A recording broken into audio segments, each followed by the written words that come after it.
I began to be troubled by a recurring dream in which Lydia and I were looking for a lost ring on the boat from Boston to Provincetown. We couldn't find it anywhere, and the dream always ended with Lydia heading off to search for it in another part of the boat and then disappearing completely, at which point I would wake up, usually quite upset. The dream had some basis in reality. I had actually once travelled on the ferry from Boston to Provincetown, but not with Lydia, with Hannah. We'd flown up to Boston for a few days' holiday soon after getting together, a successful trip that had helped us cement our developing relationship. Hannah had told me beforehand that I would probably find Boston quite a European-looking city, with antiquated buildings and illogical higgledy-piggledy streets and so on, and it was true that there was a handsome old brickwork bridge over the Charles River that wouldn't have looked out of place in London or Berlin, and that the 17th century graveyard where Paul Revere is buried was enjoyably untidy and disordered.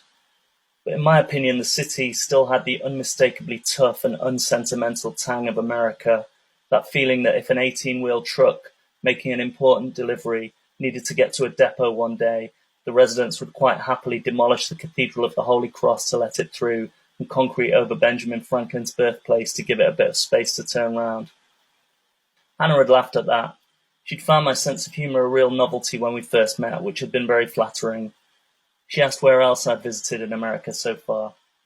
Nowhere really, I said. It's New York I like. I'll have to take you down to Johnstown one day, she said. My hometown, Johnstown, Pennsylvania. That is one nook of America you will not want to miss out on. In Johnstown, we have the world's steepest vehicular inclined plane. No kidding. I laughed. Are your parents still there? I asked her. Oh yeah, she said. They practically run the place. My dad was like the mayor for 15 years. His family were in the steel business and everything way back. In the 19th century, our company was the world's leading producer of barbed wire. That's another Johnstown fact. Hey, you asked? Are they wealthy then? I asked. I had found Americans to be much less wary of questions like this than the British. She shrugged. I don't know. I mean, look at this ring. She showed me the ring her parents had given her for her birthday. We were tucked into a corner of a cafe by the window, and it caught the warm rays of the late spring sunshine as she turned it this way and that. They're always giving me things like this. She looked doubtfully around at the other customers. Maybe I shouldn't have brought it on this trip.